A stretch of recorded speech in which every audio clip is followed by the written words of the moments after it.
During the Second World War, the government established an ammunition depot outside of my hometown, Pueblo, Colorado.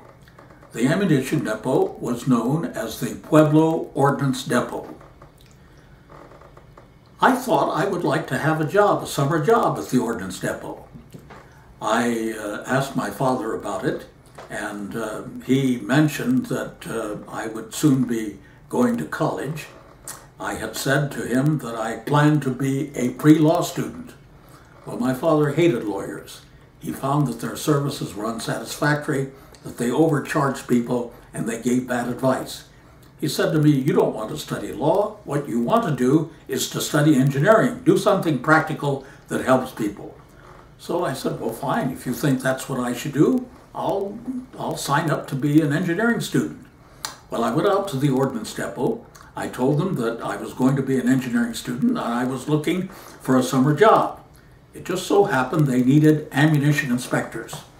The Pueblo Ordnance Depot was receiving ammunition from the war fronts, from the factories making ammunition, and we had to make certain that the ammunition that was being received for storage at the depot would be serviceable for further use.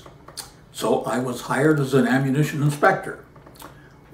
One of the rounds that I inspected were the 60mm mortar shells, the 81mm mortar shells, and even the shells that were used by the tank that was then in common production, known as the M4A3 Sherman tank. Well, we also, in addition to making certain that the rounds were serviceable and could be reused, it was also necessary to make an electrical check on some of the rounds. But we didn't have a device that would make that check. Well, the officer in charge said to me, "Since you want to be an engineer, perhaps you can devise a device that we can use to test these rounds that require electrical testing."